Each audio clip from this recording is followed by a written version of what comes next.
screen. Okay.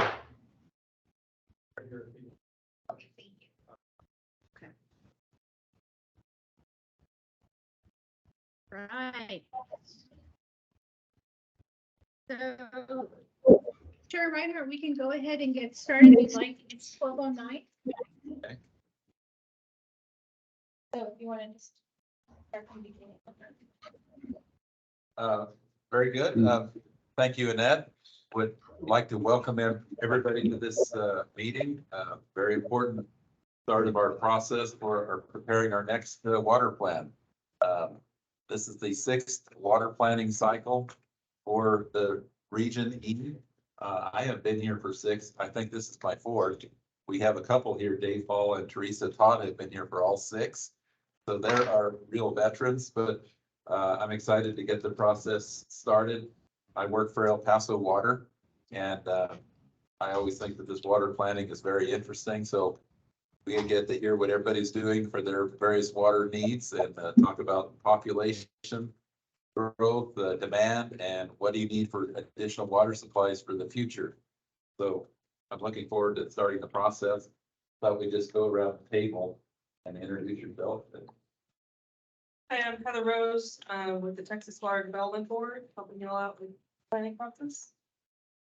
Albert Miller, City of Valentine, representing the water utility. Davis, I'm with the Wilkes County Groundwater Conservation District, and I'm Jean. Sean Woodard, went to Marathon Petroleum, representing utilities. Jay Cornelis, the manager of irrigation district in Preston.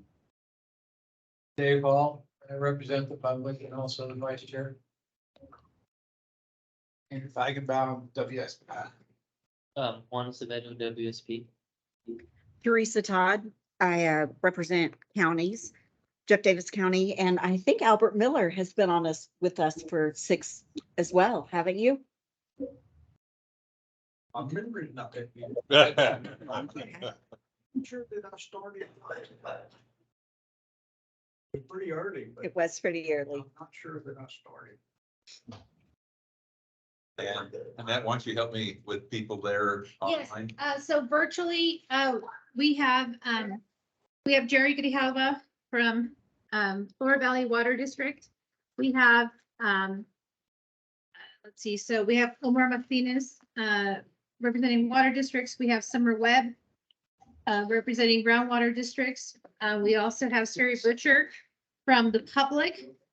Randy Barker, representing water districts, groundwater districts, I'm sorry. And then we also have Mr. Leary representing agriculture. And then we have Jennifer Herrera with WSP. And we also have Crystal Williams as well as Emma Jones. And ladies, would you like to introduce yourselves?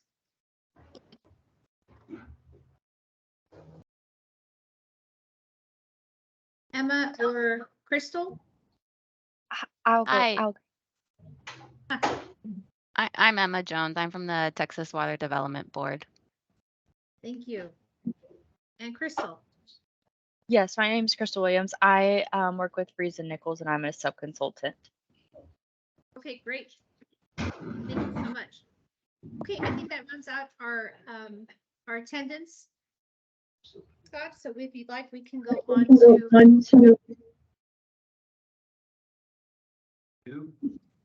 we've already recognized, so if you'd like, we can go on to item 3 for the minute. Review and approve the minutes from the general committee meeting held on March 21st, 2023.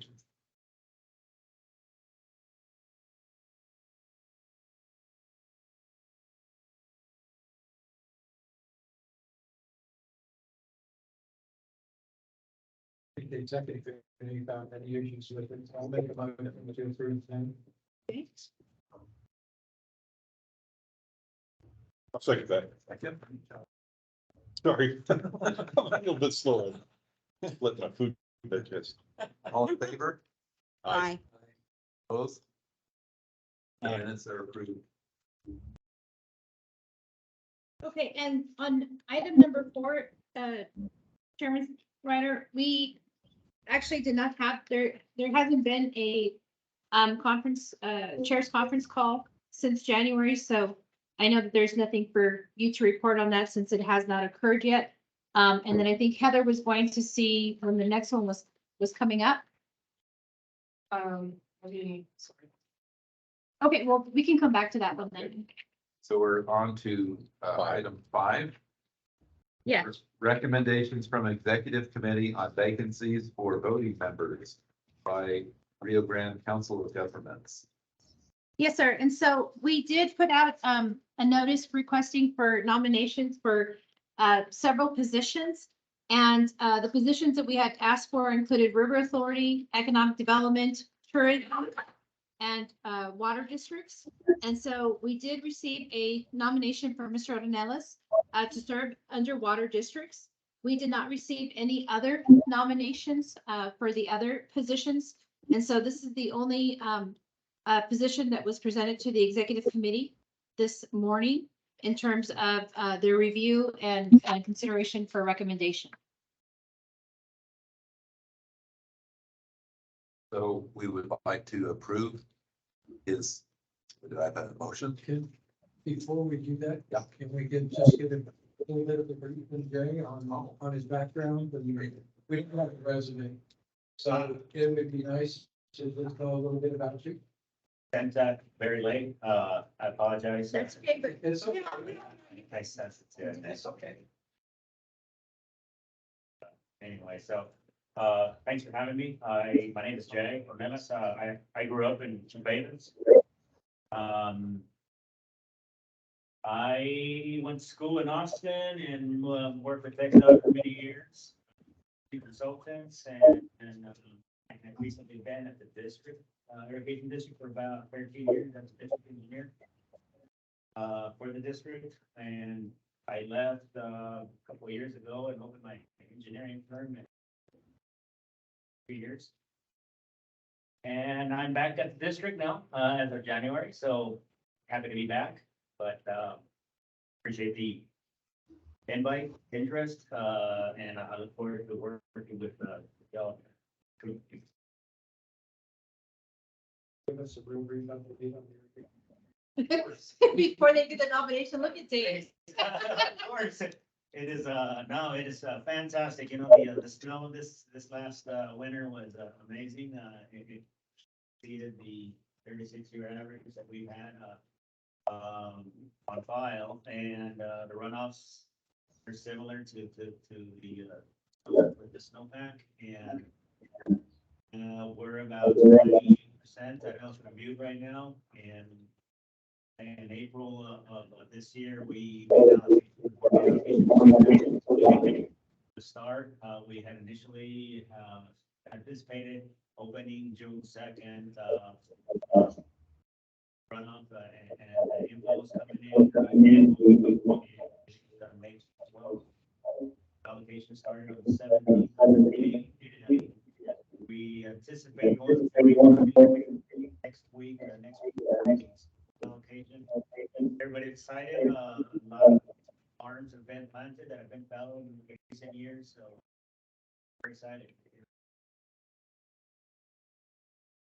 The inflows are significant.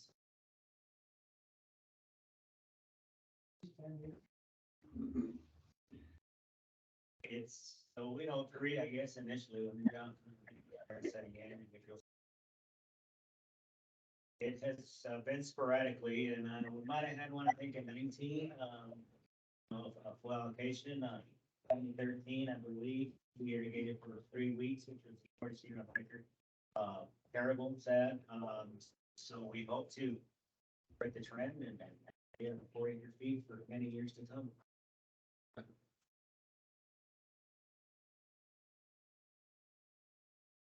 Very good. Somebody give us a push. Second. All in favor? Oh, any discussion? Any discussion? How you go from? All in favor? Aye. Aye. Aye. passes. Jay's welcome to our, thank you. Yay, you're in a plot. Hey. Our relationship between the open. That's the next slide. Thank you. She's gonna. You beat me to the punch. Great introduction. In with our meeting. So yes, the next agenda item is number 6, and so I'm asking for permission to repost the other vacancies. And so again, as a reminder, we still need positions filled for economic development, tourism, and river authority.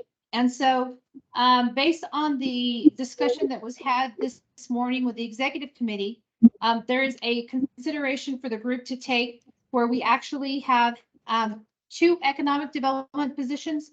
We would like to open 2 economic development positions, 1 tourism and 1 river authority. And the idea behind that, and I'm sorry, let me just correct myself. River authority, electric generating utilities, economic development, and tourism. Those are the 4 that we still need to repost. And the consideration was for there to be 2 positions for economic development.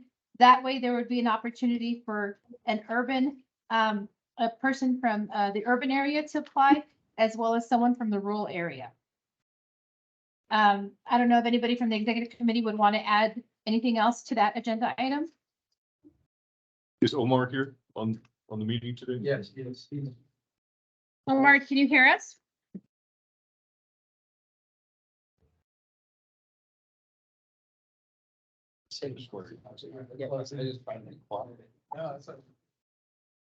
Omar, oh, can you hear us?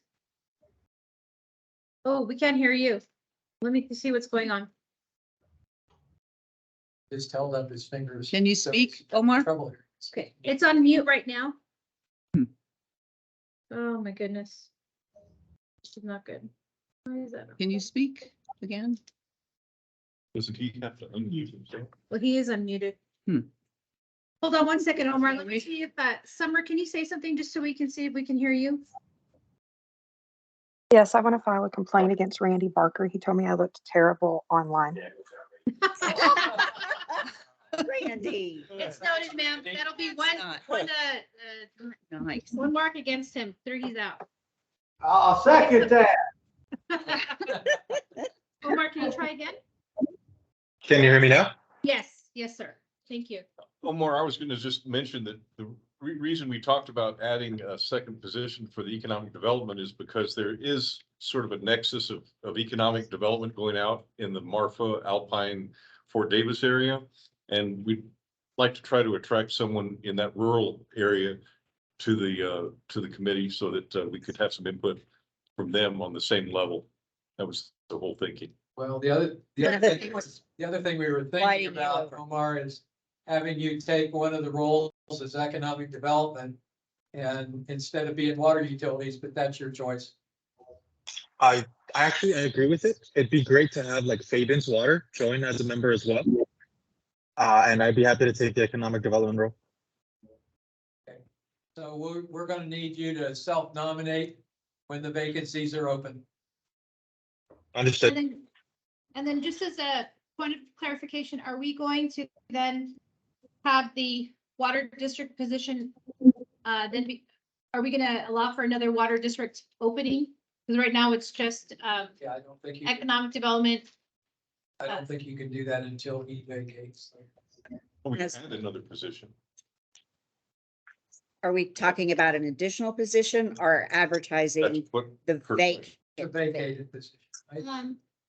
Because you can't, I mean, Dave's right, you can't technically advertise for a position until you have a vacancy. Yeah, so Okay. until he applies and Yes. we accept him I see what you're saying. in economic development. But I we see can what you're saying, advertise the save money. vacated position. Yes, so we will wait for, at the September meeting will be when we announce a potential vacancy in water district. Okay. Who's Omar's alternate? Omar, you haven't designated an alternate as of yet, correct? I don't think so. Perhaps But I that would can't- be the way. Okay, so as of right now, what we'll do then is, we'll, based on the the group, if you all make the motion, we will advertise for 2 economic developments, 1 river authority, 1 generating electric utility, and 1 tree. And leave it at that. So moved. Okay, Dave Paul, Second. okay, Teresa Todd. Okay, that goes to you now, Chairman. All in favor? Aye. Aye. Aye. Okay, those opposed? That motion passes. Oh, right, yeah. We'll put that in there. Okay, so then the next agenda item is number 7. And on this one, I just was wanting to seek some guidance, and we do have a recommendation from the executive committee. For several cycles now, the Horizon Municipal Utility District has not been a member, dues paying member of the water plotting group. The amount assessed for this cycle is $2,907. And I was asking for permission if I'm not able to have the utility district come on board this cycle, I was asking permission if I can go ahead and use some of our fund balance to make up the difference for the total budget. And so that was the recommendation from the executive committee. I'm going to also mention that the other possibility is that if the utility district says no, then we can also, meaning me, approach the Horizon Economic Development Corporation for their consideration of membership to the organization as well. And so if there's any questions, I can answer those right now in terms of this agenda item.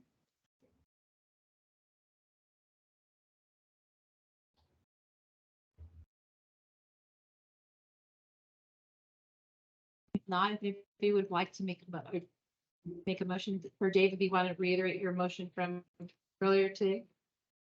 Want me to remember that far back? I think your motion was to allow the council governments to use part of their fund balance to make up the difference of the 2,907 if we are not able to secure membership from Horizon. That was what it was. Okay, I agree. Okay, I'll second. So, I gotta move first. Oh, Also move. also second. okay. Any discussion? There you go. Thank you. Annette, Yes, Michael Flores, just a Yes, sir. question, on the Horizon Mud. How long have they not paid their dues? I think it's been, I'll have to go back, but it's been the last cycle for sure, but I think it's been 2 cycles, so 4 years. 4 years. Oh, is there a basically, and that's the question that I have is what teeth do you all have if they don't pay? You know, I know that participation is crucial, especially for water districts and utilities. But for in this case with Horizon Mud not participating, paying their dues, are they part of an overall picture of, I know we've been reviewing the plan that's part of our homework from WSP. But is there anything else besides paying the dues? What's the give and take? I don't know if there's too much teeth in this in terms of any possible repercussions. They would still be considered to be included in the plan if they have some strategies that they would like to have be considered, or if WSP identifies some possible strategies through the survey. So I think it really is honestly goodwill, and we're lucky enough that we've been able to have such great membership over the years, almost 100% membership. So it's just a matter of me going back and trying to reiterate why it's so important for them to be part of the process. And I haven't approached them yet, so just in their defense, they have not told me no yet, but I just wanted to be prepared in case they do. What, if I may, Annette, to answer Michael's question, we're going to get into this a little bit later, Michael, but there's the give and take. That's a great question, great subject matter for us, because frankly, we do need information from the Horizon Mud related to a subject that we're going to take up a little bit later, and that's the WSP presentation that we're going to be going through. We have some really strong problems with the data that we're being given to use for the next round. And we need to get the water districts to help us with data on new connections, new service connections, because that will support population growth as opposed to the negative or flat population growth that they're now projecting for us. We're not projecting. PEC. I'm sorry, the TDC is projecting for us. That's right. Thank you. Yeah, all right, I appreciate that, Scott. Was that Scott? I'm sorry. No, Yes, David. It was David. Oh, David, I'm sorry. You got the white shirt right there. Yeah, get the white shirt. With Yeah. coffee. No, With it- coffee. The coffee on it. See, Coffee on it. there's David. There's the coffee right there. Okay. All right, Scott, so we do have a motion and a second. Any discussion? All in favor? Aye. Those opposed? All right, motion carries. Yes.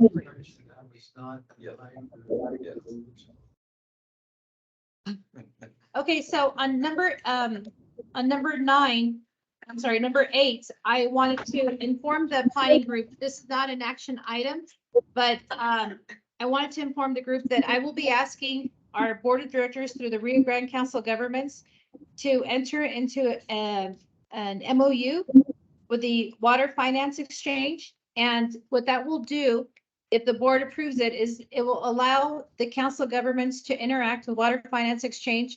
And we would be the intermediary between them and any water district or city that's a water provider who would like to receive services from Water Finance Exchange.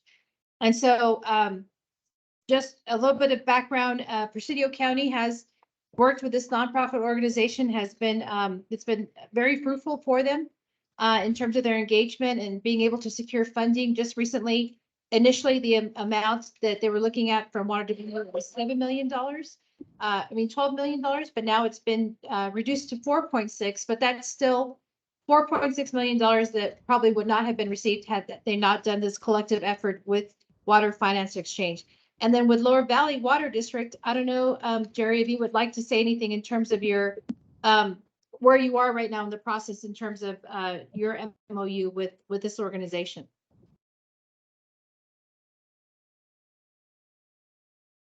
Michael, what do we have?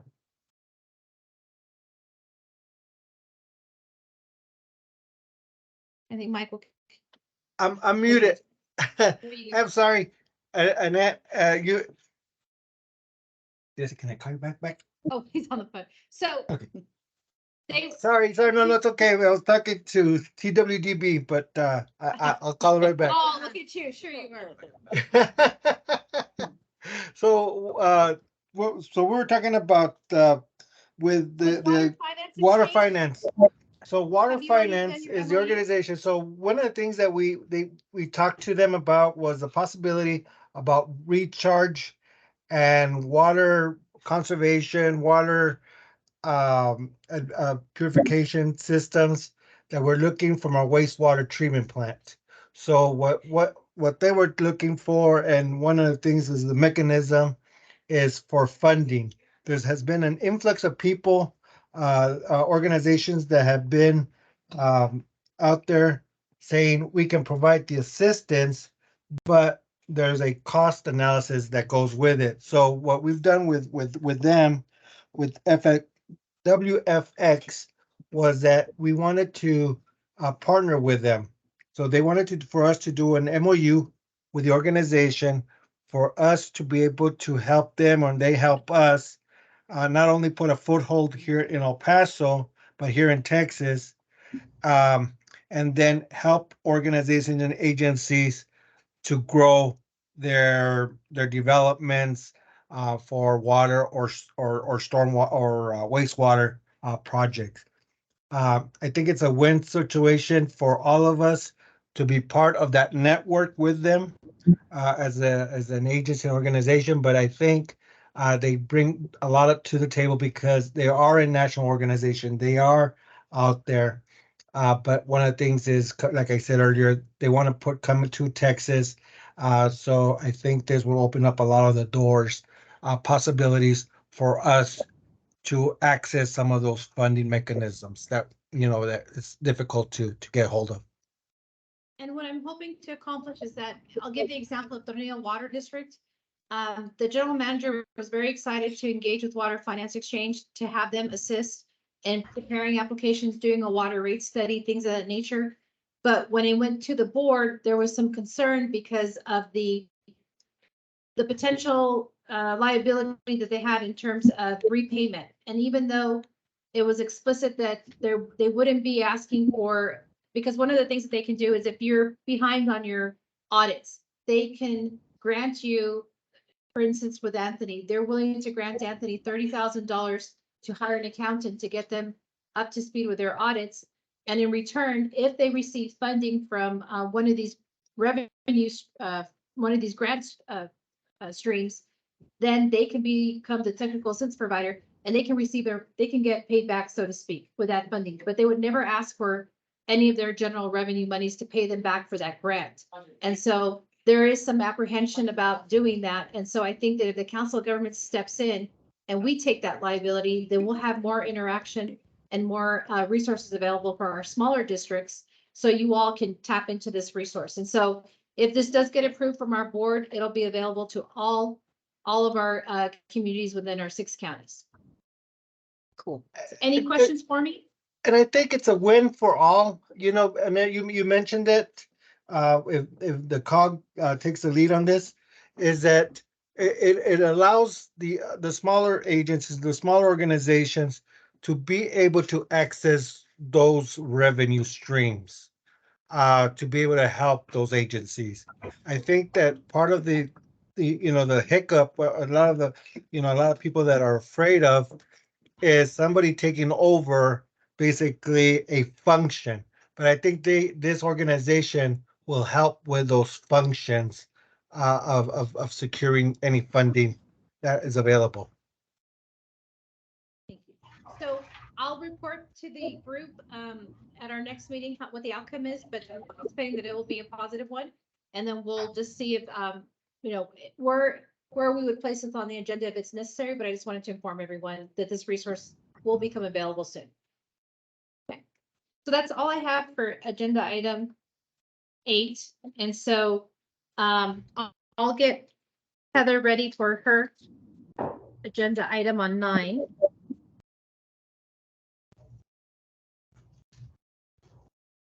All right. Hey, all. Heather Rose with the board. So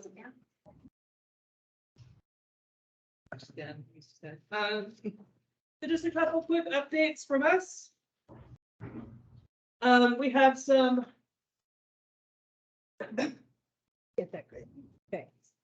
Some additional resources are available on the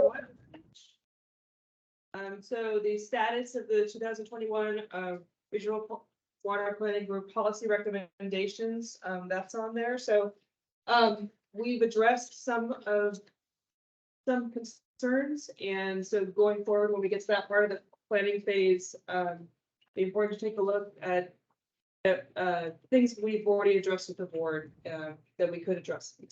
Also, we have materials for liaison members, for folks who are liaisons to other regions. Check that out. And active regional water planning group committees. We also have information on TCQ memberships.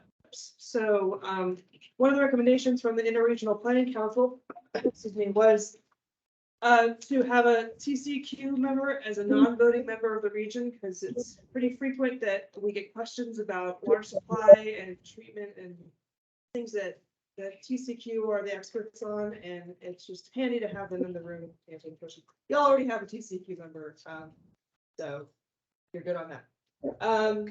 And then Regional Water Planning Group voting membership costs, we have information on that too. So looking ahead in the planning cycle, the next step after the projections data will be to identify major water providers, also approve projections, revisions requests, assess availability and supplies, approve and submit hydrologic variance requests, present process for identifying potential and feasible feasible strategies for the 2026 plan, and identify infeasible strategies and projects from the 2021 plan, which I'm going to get into in just a minute. Slide, please. So just some reminders of some upcoming deadlines.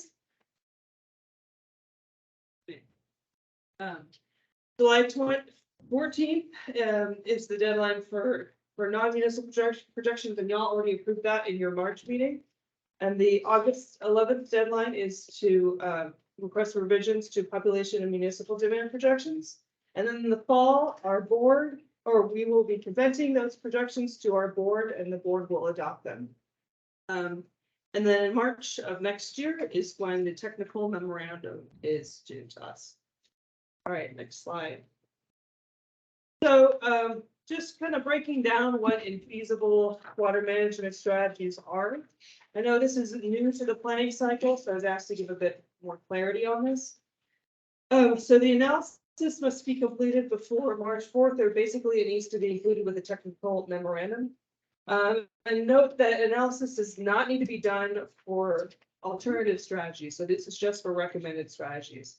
And planning groups will be presenting the results of the analysis at the same public meeting where regional water planning groups also present methodology for identifying potentially feasible water management strategies in the 2026 plan. And the deliverable to us, the TWD, will be a list of the strategies that were deemed infeasible included in the technical memorandum.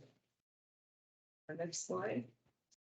So if infeasible water management strategies are identified, you must amend the plan, the 2021 plan, to remove these strategies, the infeasible strategies, or you can revise the infeasible strategies to make them feasible. So if there's just small adjustments, you could do that.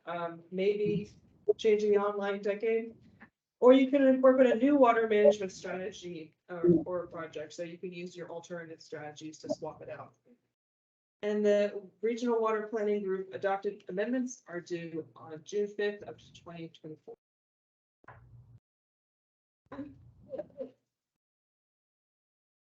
So identifying the invisible strategies. So y'all will review the strategies and projects in the previous regional water plan and coordinate with projects sponsors to determine implementation status and determine infeasibility. The planning group should review strategies and projects that require a permit or involve construction. So that's kind of the big flag for if these are feasible or not, and that are shown to be online in 2020 or 2030. And if they're related to major reservoirs, seawater desalination, direct potable reuse, brackish groundwater desalination, aquifer storage and recovery, or out-of-state transfers. Those are also projects to look out for. An analysis is not required for strategies projects that do not require a permit or involve construction. So all your kind of basic conservation projects that don't require construction, those aren't the projects they're talking about. Next slide. The determining feasibility. So how do you know if it's determined to be feasible? If you spent money on the project, it's definitely feasible. If you voted to spend money on the project, it's considered feasible. And if you're applying for a federal or state permit for the project, it's considered feasible. So those are kind of your thresholds of what is feasible. Thank you. So what do you do with these infeasible strategies if you come across it? The plan must be amended to remove the infeasible water management strategies or revise the strategies to make them feasible. For example, changing the online decade, or again, you can swap out an alternative strategy that is feasible. And again, the alternative strategies have to be feasible to replace the infeasible strategy. Next slide. Any questions on infeasible strategies? So this was already built into the budget to go back and do all this stuff with the 2021 plan. I would say yes. It's part of the tasks that we have It's within your task. It's yeah. one of their tasks. Task 4B. 4B. That's right. They're already on it. We've started the process. It's got your back. And what is the due date on?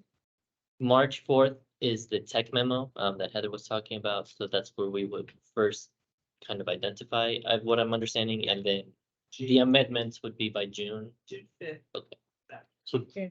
WSP would identify the infeasible projects and then bring them to us to approve that as a, Right. either an amendment or a Exactly. deletion from the Yeah, plan. so that's kind of the next steps after Okay. the population projection. This is where you talked about that, okay. Yeah. And there's another side of the June 5th. that one. Yeah, that. That, So it's not gonna, is it? So infeasible doesn't mean somebody who just hasn't gotten funding yet for something. No. Unless it's requires a permit, if you voted for the funding. And if it needs to be online by 2020 or 2030 and it doesn't haven't voted on the funding or spent the funding, that's the example. but like if you put in that you need 2 wells and there isn't any grant money assessed to it or general revenue or local funds assessed to it, then Right. that's infeasible. And if they're online 2020 or 2030. Wait, for 2030 though? 2030, yeah. So if you have a project you need by 2030, you don't have the local funds for it. You haven't, so if you haven't voted on funds or started applying for a permit. Or. It's- Applied for funding. Or applied for funding. You've shown diligence towards making this project real. I think it means it's feasible. Yeah. If it's Yeah. inactive and it looks like you can't convince anybody that you, wherever you are, have done anything, then they're gonna probably say, you're not doing anything on this. We think it's infeasible. Then you say, well, I've done a grant application. Yeah. I'm waiting on funding. I've So done an that's- engineering study. But We spent money on the strategy. Buy those out. Yeah. That makes sense. Are there any questions from the virtual world? Because I didn't have you on right here. No, okay, It's something in the chat. okay, let me see it here. Does that answer your question, Chase? Summer put in Alpine area. Evan, That was for the, that was just for earlier when we were talking about the economic development and possibly Okay. somebody from the rural area. That was, Got it. yeah, that's all. Sorry. Sorry about that. So I don't, and I guess maybe just one more thing to, just to help everyone move along with the understanding that, have you all, WSP, identified any project right now that you think would be infeasible? Just to give an example, not that far yet. Yeah, we only just have looked at the previous plans and we've started surveying all the water user groups. Just kind of starting that process of seeing has any action been taken on these strategies or not. So yeah, we'll get the ball rolling, but so far we're very early stages. of the Okay. process. Chicken donuts, another well. And we made some steps locally, but not any applications for permits. There's not much funding out there. That we can qualify. Would we be deemed infeasible? Heather, I don't know if you- I don't want to come out of the plan, because we want to keep it on the table. If you spent money on the strategy, it's feasible. Yeah. And it's been voted on. I would even go back to what I heard, if your planning group, Valentine is voted on something, that show We voted. and you have minutes that document. and it would be considered. Motion counts. Yep.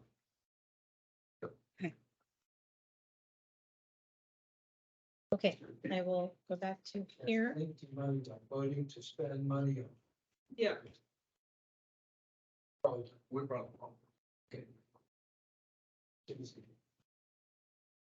left it. The kind of thing I was concerned about. Yeah. Okay, and you can always reach out if you have extra questions. I'm sorry, I'm limited to what I can answer right now, but. The boss online is very knowledgeable. Have any- We've done 9 and 10 so far, right? All right, quick note on the Interregional Planning Council. So the council met on May 30th and they reviewed an outline of the council's report and discussed report preparations. They reviewed an implementation status of the previous interregional planning council's recommendations to use as a starting point for this cycle. So y'all had last cycle's report, and going forward, they want to look at, well, how have we been doing with our recommendations from the last cycle before we move forward and use that as a starting point. So they'll be resending the survey to get more response to see how the implementation of the last cycle's recommendations has gone. And then the TWD will follow up with regions that didn't respond soon. And the next meeting will be August 15th. There'll be a virtual option, so you can call into that meeting. And I just put a link to the Interregional Planning Council's webpage to have tons of resources on there for not just for Interregional Planning Council, but anything water planning. They're a great resource there. Any questions on the Interregional Planning Council? Rather like to add that the three major topics that interregional council is interested in pursuing into the future, in addition to the ones that were handed off from the previous council, are water loss, rural water loss, and projections for water use. And those are the three major aspects that this current interregional council is interested in pursuing. Say that again, water loss? Water loss, rural water use, and projections for water use. So like, yeah, other regions are having similar concerns about population projections data, so it's an ongoing conversation with several other regions. That's come up in 16 minutes. so That's right.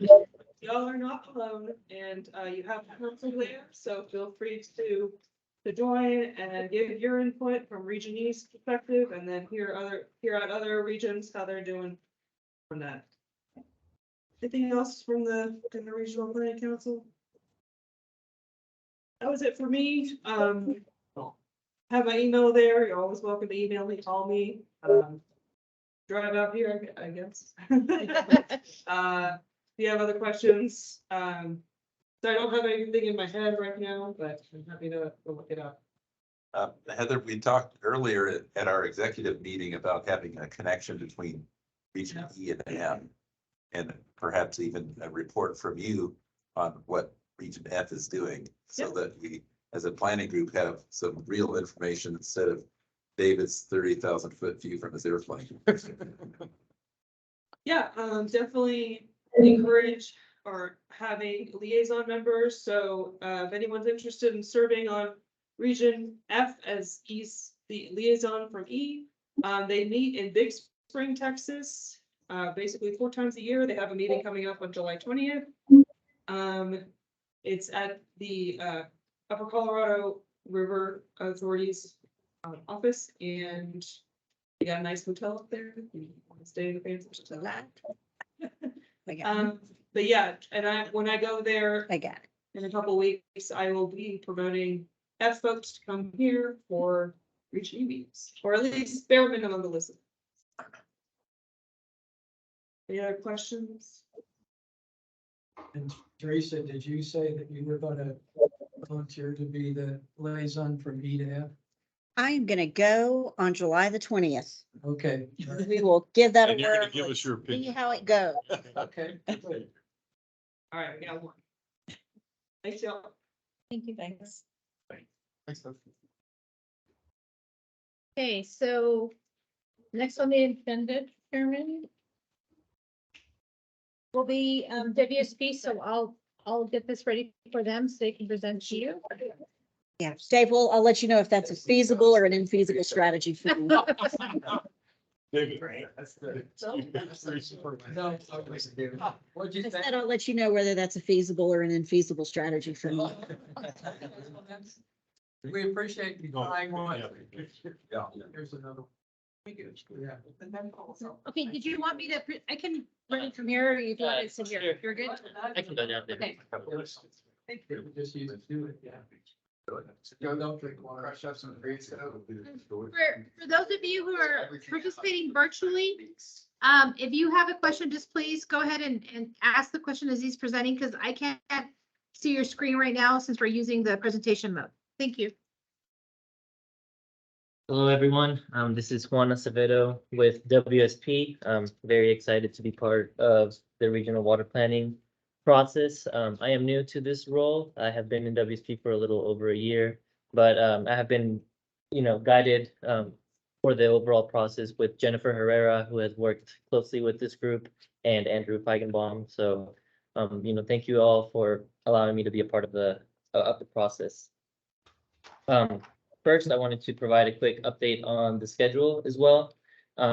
As Heather had mentioned, we have 3 big deadlines within the next year that we want to meet. First and foremost, we have the July 14th deadline where the non-municipal projection revisions need to be submitted to the board.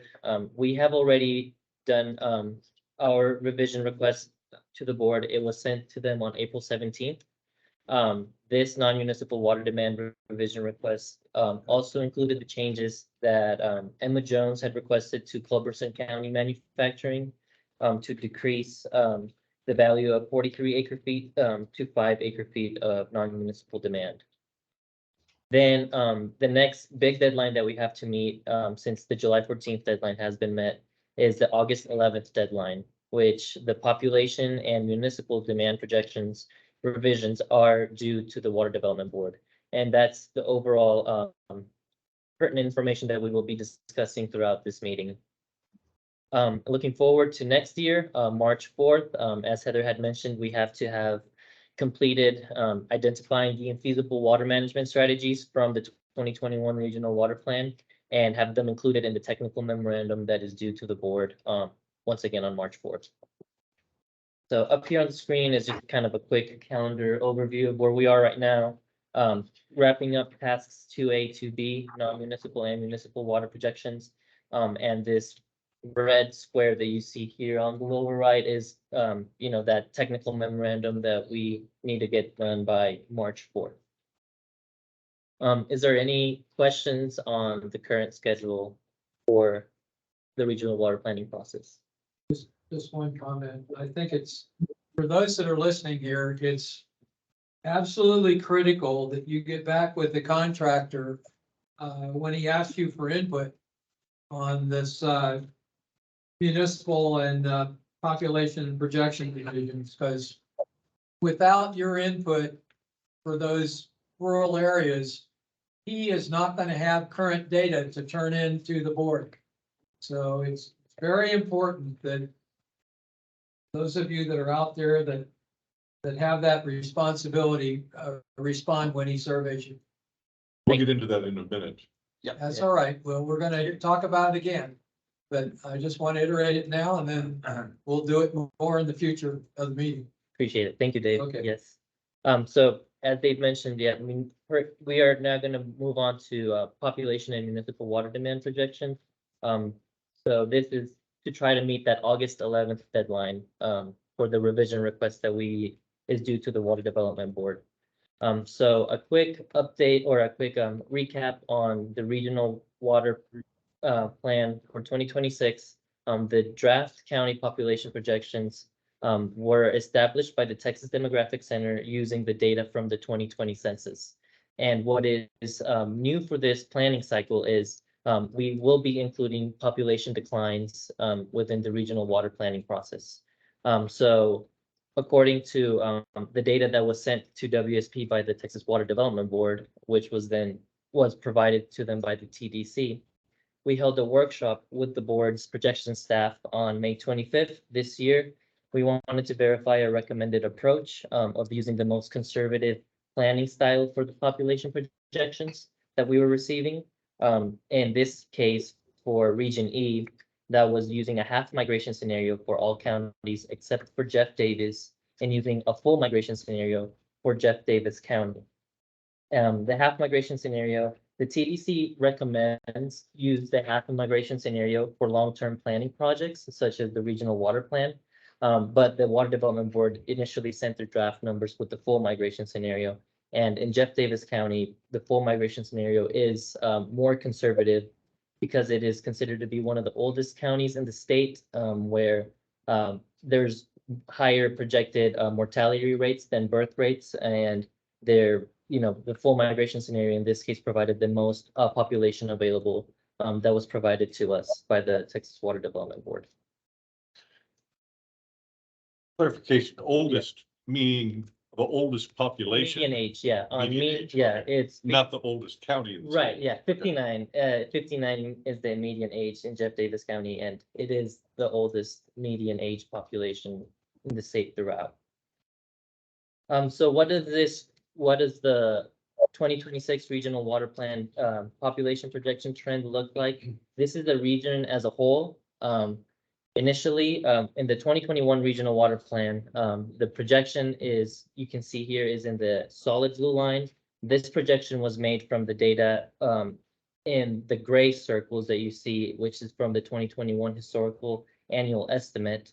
However, with the new census data that was incorporated in 2020, we have the 2026 historical annual estimates in the green dots, which then project the full migration scenario or the half migration scenario population projections for the next 5 decades, which the full migration scenario is that solid red line that we see in the graph, and the half migration scenario is the dashed red line that we see in the graphs. With the WSP recommended approach of using the most conservative population projections for this planning cycle, we see the gold solid line, which is a mix and match of the half migration and full migration scenarios as previously expressed by using half migration rates for almost all the counties except for Jeff Davis County itself. So the gold solid line is a little bit does account for more population than the half migration scenario, even though it looks almost identical. And at this point, I'd like to invite the group members to visit their handout packets 1 and 2. There should be at the very end of your printed packets. So handout 1, to be clear, is the population projections from the 2021 regional water plan. So this has been already established population projections previously, and then they can also be shown the total values here in the graph in the orange bars. So those are the total numbers for the region, and in the handout you can, break it down per WUG and per county if necessary. And handout number 2 is the new regional water plan population projections for this current regional water planning cycle, using the recommended WSP approach of half migration scenario for all counties except Jeff Davis, and Jeff Davis County using the full migration scenario. So according to the data set that was provided to us by the board, the most conservative population projections would be the numbers that you see here on handout 2, or on the blue graphs for the total region numbers. And if at this point, I'd like to open it up for discussion or questions, if there's any further action that One, group would like to take. Michael Flores, Lower Valley. Michael. I understand that the information comes from the Texas Council, Texas Demographic Center, I'm sorry. And I'm looking at handout number 1 on Lower Valley Water Districts specifically, and the population growth, I guess, from 2020 to 2030. How does they come up with those numbers? Are they looking at subdivisions, or is there a kind of science what is it that they're looking at when you're looking at growth? Okay, so thank you, Mr. Flores, for the question. Handout number 1, it's from the 2021 regional water plan. So these are the numbers that have been established. For this particular cycle, the population data was projected from the 2010 census data, since this the 2021 regional water plan had already started before the 2020 census data was established. So there was a projection. This population that you see in handout 1 was projected data from the 2010 census. And, with the new data that was established with the 2020 census, then we are projecting the handout 2 population numbers that you see. So, the 2020 census kind of hard resets the numbers that were originally presented in the 2021 plan, because those were data that was being projected from 2010, as opposed to 2020, which is this new cycle where the Texas Water Development Board is hoping to, include the population declines, which was also something that was not included in the 2021 regional water plan population projections number. So for the 2021, I'm not sure what sort of methodology was used to create these particular numbers that you see in handout 1, but I do know that those were population projections that were done from the 2010 census, as opposed to handout 2, which includes data that is, hard reset from the 2020 census data.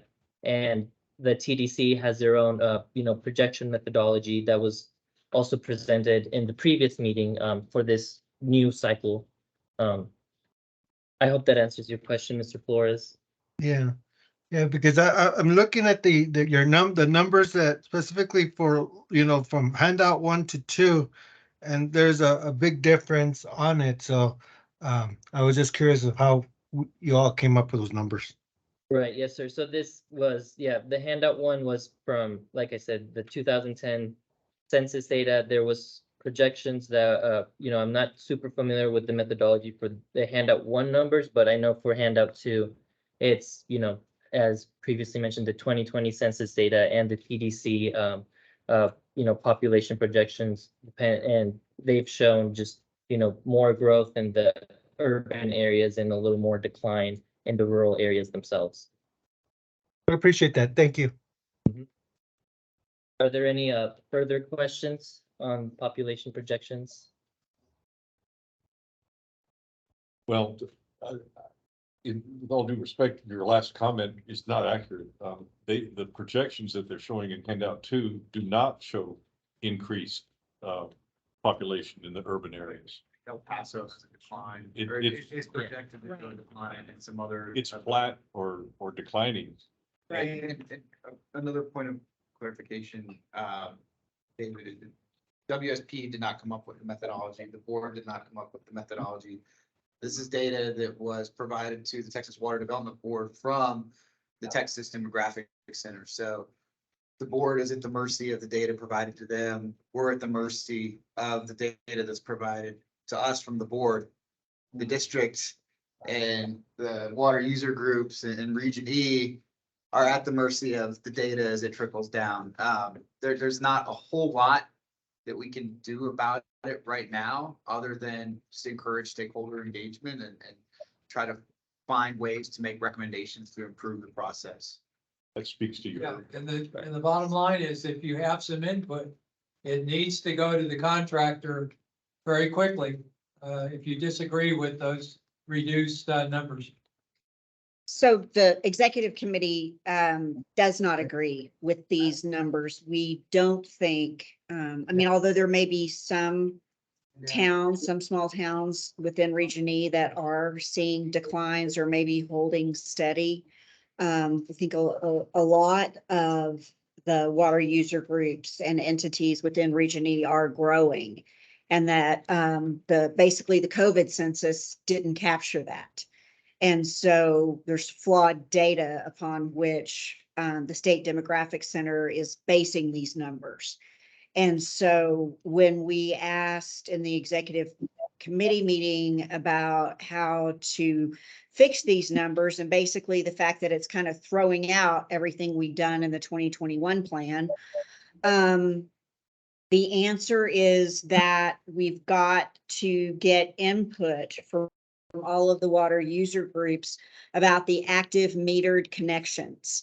And I guess y'all have already sent out surveys for asking about updated information.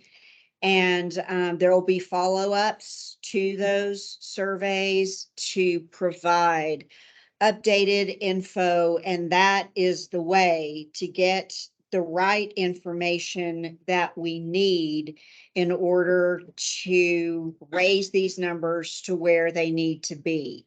So we're going to have a plan that doesn't reflect accurate numbers, which is going to trickle down in all kinds of bad ways, grants and otherwise, and just basically, a plan that doesn't really work for our region if we don't get those population projections in line with what they need to be.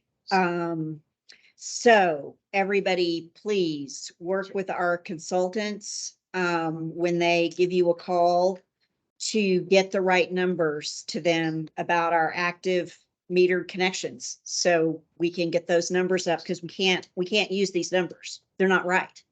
Two things, Teresa. One, the active metered connections don't demonstrate what the population may be. What they'll do is they could potentially show what your growth or stagnation or decline could be, depending on what those meter connection is like. They won't tell you what the population is going to be, but it'll potentially encourage a change in what you are seeing boots on the ground. versus Or a what- trend analysis. Sure. She said there is a population ratio at each meter connection.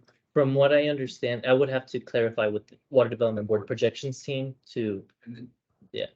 And then the second thing, Teresa, we've already reached out to all the water user groups. We reached out in May.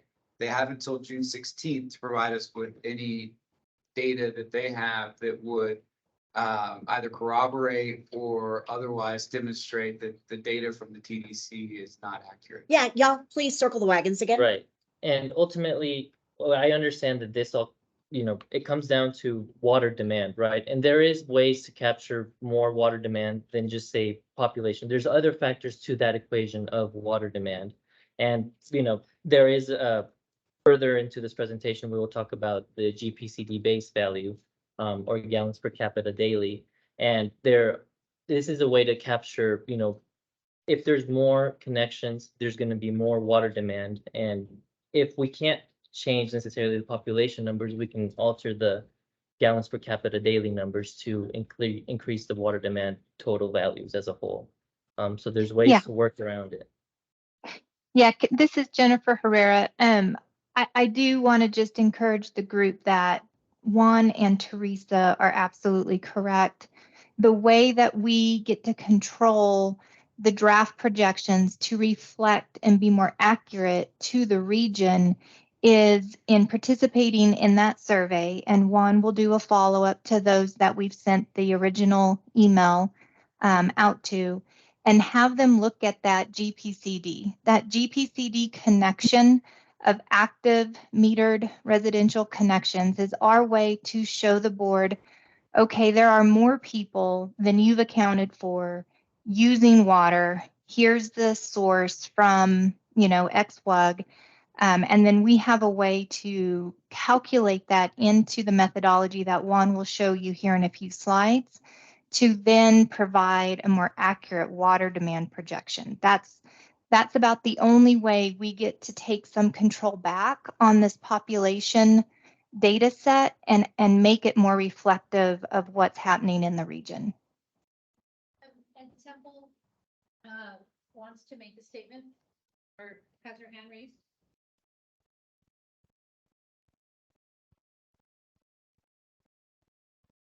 Temple, did you want to say anything? Oh yeah, sorry, I couldn't hear you too well. Hey everybody, I'm Temple McKinnon. I'm Director of Water Supply Planning at the Water Development Board, and just want to jump on what Jennifer just said.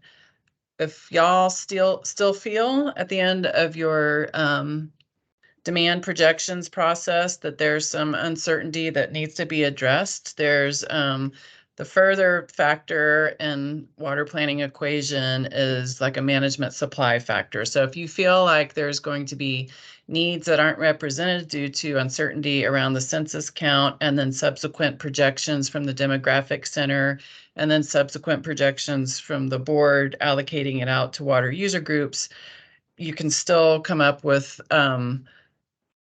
recommended water management strategies with supplies to address that level of uncertainty. So you're not just left at the demand stage of trying to account for or mitigate the uncertainty that you all are discussing around your projections. We touched on that in the executive meeting.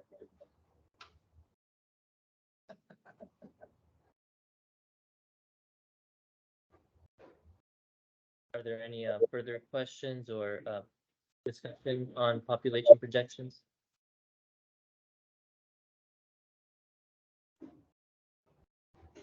Okay, so I will move on to the next component on the municipal water demand projections, which is the GPCD base value that I had previously mentioned. GPCD base is the gallons per capita daily base value that, you know, was projected for each person, how much water each person was using for their respective WUG on a daily basis. Originally in March, the previous meeting, we had presented a potential approach as to how we wanted to come across this GPCD base value and what numbers we wanted to use. It was then brought to our attention that the plumbing code savings data that had originally been submitted to consultants in early January had some errors in the data set, which we thought would translate to changes in the GPCD base values that we had originally presented to the Region E members. However, once we reviewed the new plumbing code savings data that was sent to us by the board, we noticed that there was no changes or impacts identified to the GPCD base values. So then we had a follow-up the same day that we presented our projections for population projections with the board. We presented to them our recommended approach for GPCD base value, where we wanted to pick once again the most conservative value for each water user group, whether it was using the GPCD base value from the 2021 regional water plan or the historical maximum GPCD base value between the decades of 2010 and 2020. And following this approach, we got buy-in from the board. They said that they would approve this methodology if the region would want to follow through. And part of the reason is they said that the previous plan, the 2021 regional water plan GPCD values were city-based and not utility-based, and they were also carried over from the 2016 plan. So at this point, it would be 2 cycles removed. We're using a GPCD base value that is city-based and not WUG-based. And by using the historical GPCD value from 2010 to 2020, we're using actual data from each WUG, and we're selecting the maximum value, saying that was when that certain entity was requiring more or needed to provide for more water demand in particular. So at this point, I'd like to invite the group to look at handout number 3, where we can compare the GPCD base values. So on the left column, those were the numbers that were provided to us in this current cycle, the draft 2026 GPCD base values. In the center, we see the 2021 regional water plan GPCD base values. And in the right column is the historical maximum GPCD base for each of these WUGs during 2010 to 2020. And highlighted are the values that we would recommend to use for this particular water planning cycle, which is the highest of the 3 numbers for each of the WUGs. So this way we're capturing the most potential GPCD, gallons per capita for each WUG for the entire cycle. And, that way we can incorporate a little bit higher demands and kind of gain back that control. So if there's any other questions or further discussion on GPCD base value, please feel free to chime in. The only question I have is that I think the Lajitas number shouldn't be used, the one that you've highlighted. It looks like it was a decimal point problem. Right. So Lajitas was one of the main WUGs that we looked into, and historically speaking, they had over 1,000 GPCD value. That's throughout. right. Yeah. Of course. Golf course. There's a Without a lot of people. there's a potential. This country Yeah, and It is green down there. all year round. Yeah. so yeah, unfortunately, that is one of we looked into that. We saw, wow, that's a high number, but historically speaking, they never fell below 1,200 GPCD base, which at this point the highest demand was the 1745. So that's the number we decided to recommend to the group. Now, if they're using irrigation water from the river or non-potable water, does that matter? I think it's from what I understand, the GPCD values are calculated by the water survey, the data that was provided to the board by that certain entity. So they're telling the board, this is how much net gallons we used in this year and then they take the net gallons divided by the population. And I'm not sure, there's probably more variables in there, but it's all reported to the board by the entities. So then the board kind of spits back this number saying this is how much gallons per person your utility would be using.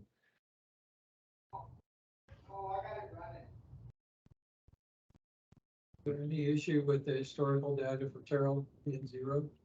I believe that, Says just not reported? yeah, That's what happened. It's just not reported? yeah, so then we're just gonna stick with the higher value, Okay, that's 118. because there was no report. That's right. Okay, Push to encourage participation. yes. Is there any further questions or discussion on GPCD base? Okay, so now we can put it all together into water demand as a whole. At this point, we have made changes to two variables in the water demand equation, the population projections and the GPCD base values.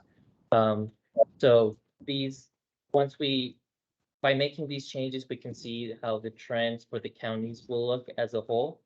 So moving first on to Brewster County, this is, for example, this is one of the trends that we don't normally see throughout the region, and only Brewster County and Hudspeth County both show this type of trend where the historical water demand with what you can see in these green dots, you know, the green dots are the historical water demand. The blue solid line is the 2021 projected demand, and the Water Development Board's projected demand by both migration scenarios are those red lines, the solid line being the full migration scenario and the dashed red line being the half migration scenario.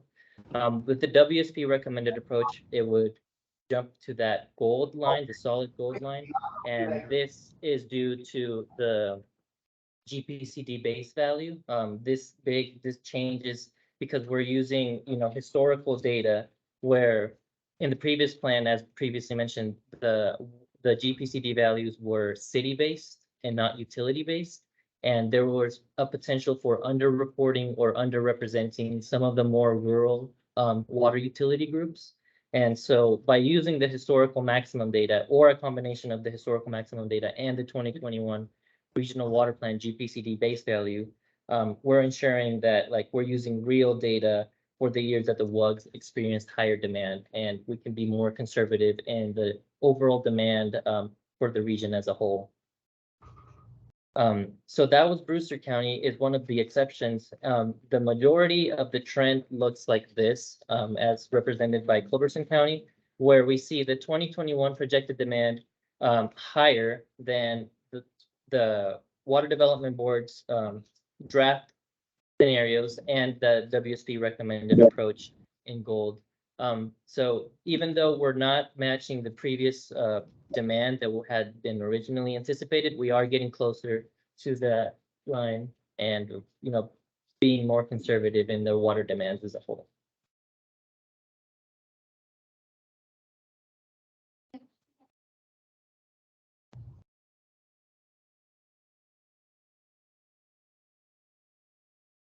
El Paso County is the driver of the trend throughout the region as a whole. There's more population and demand in El Paso County than in all the other counties. So the regional trend follows pretty much what El Paso County's trend follows. Once again, we have higher expected water demand in 2021 that we do in this cycle, but we are getting as close to you know, the more conservative values that we can get from the data that was provided to us by the Water Development Board. Hudspeth County, as previously mentioned, similar to Brewster County, where we see the change in gallons per capita daily be the main driver for the overall difference in projected water demand from the board to what WSP is recommending. Once again, this is due to the change in city-based versus utility-based and that potential underrepresentation or underreporting of water demands in the city-based value. So we're, you know, ensuring that the actual data and the actual water demand for the WUGs are represented in our demands projections here. Jeff Davis County, you can see the trend, not just in water demand, but also population. The water demand here is higher for the full migration scenario than for the half migration scenario. This is part of the reason why we chose to go with the full migration scenario population projections for Jeff Davis as well.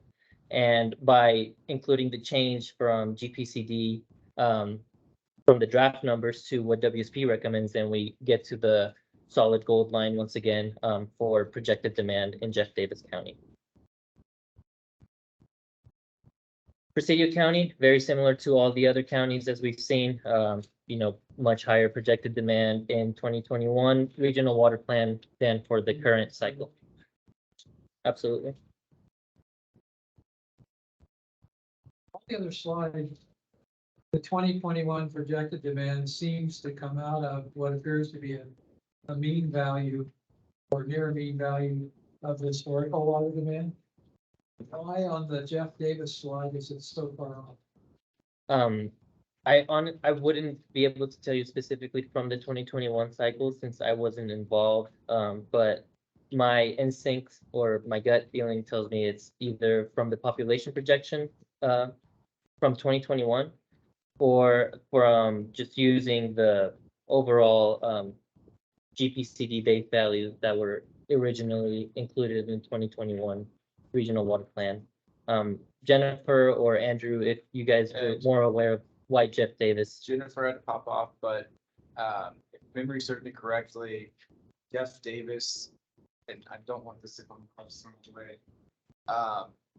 does not have population growth projected, it's got a population decline. So, and I think it was the county with the most significant population decline. So that could be indicative as to why you see this.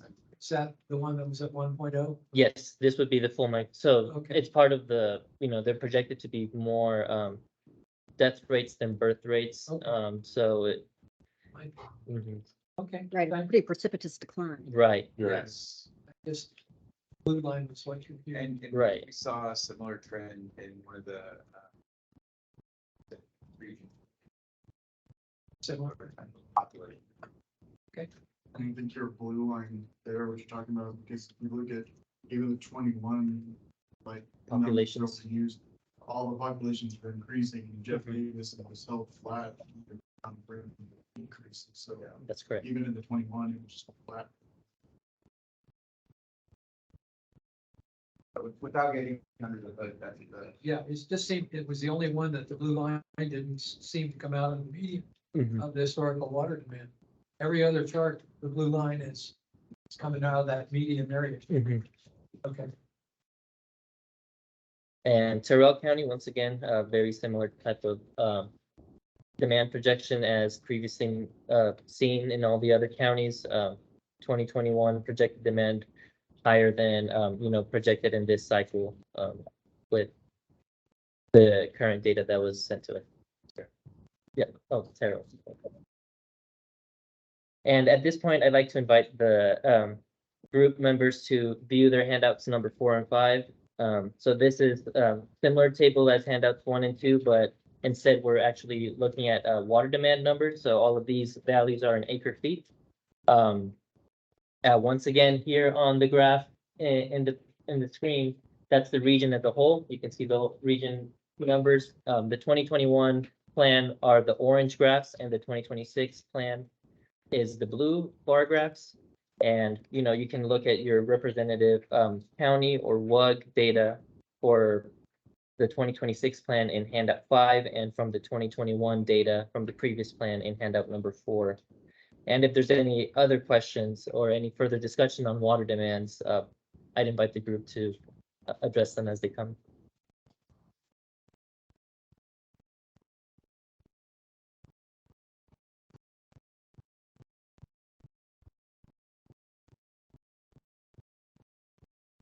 Okay. Action desired, Mr. Chairman. I think I would echo what Teresa said earlier, that I don't feel like these numbers are realistic for further evaluation. It sets consequences of our actions that we've taken towards aggressively pursuing water supplies in the future. And if you look at these projections, it says we don't need anything. We can continue pumping our same wells for the next 50 years, which is absolutely the worst message that we could send.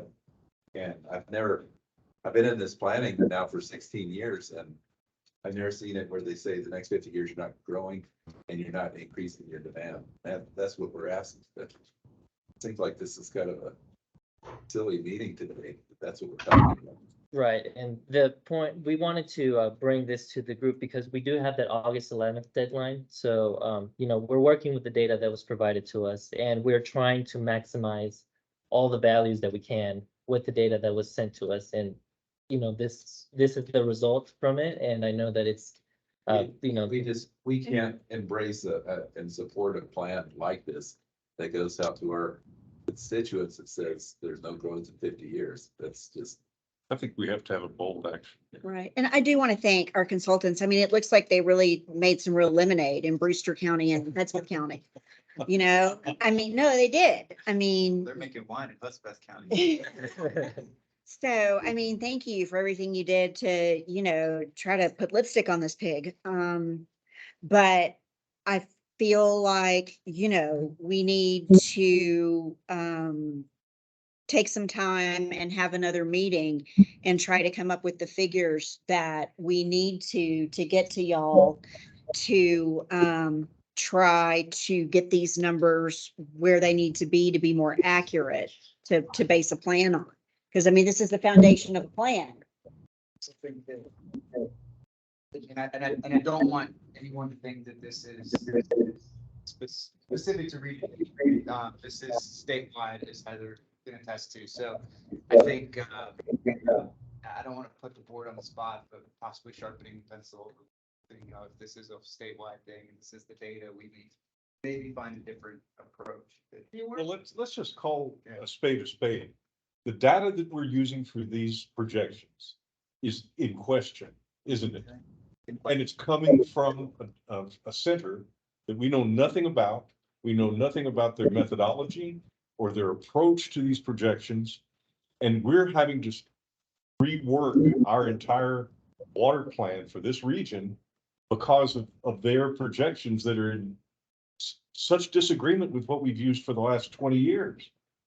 It just doesn't make sense, guys. I mean, really, the question here is whether we accept the Texas Demographic Center's numbers. And I for one, would say no, I reject them.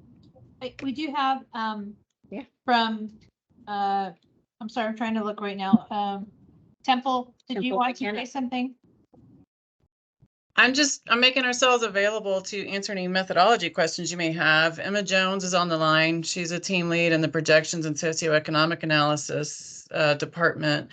I guess big picture from the TDC, they use a cohort model. I think maybe your consultant talked about that briefly, but I'm here if you got questions about anything.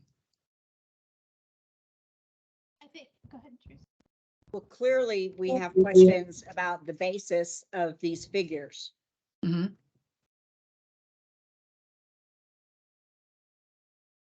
And so would you like to expound upon that? So at a county level, we get county level projections from the demographer. I'm sorry, I had a hard time hearing the presentation wholly, so I'll just get at it high level and then specific questions if you want to get them to me. Maybe collectively we can deal with it. They use a cohort model that looks at demographic factors such as age, birth rates, death rates, and migration, out-migration. We take and that's how we've always approached this. It's the same methodology as was used in your last several planning cycles. We take their county level projections, which are based upon the most recent census.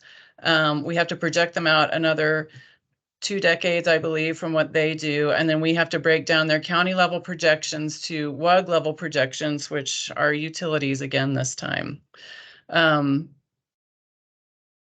So in the past, we've held populations constant where the county levels were declining from the state demographer.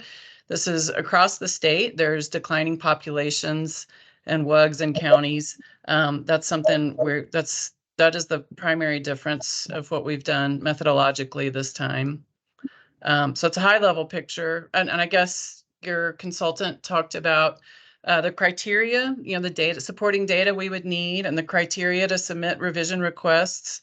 Y'all had talked about connection data, which somebody was speaking to the fact that doesn't get at people so much, but would get at growth of a utility. We provided the planning groups with water use survey data, I guess last year to start looking at, last summer, I believe. And so that was the point in time which we wanted you guys to start working with your utilities and your regions to review their historically reported data and submit any corrections to us. That would have included connection counts as well as volumetric use to better understand if there needed to be revisions to the GPCDs.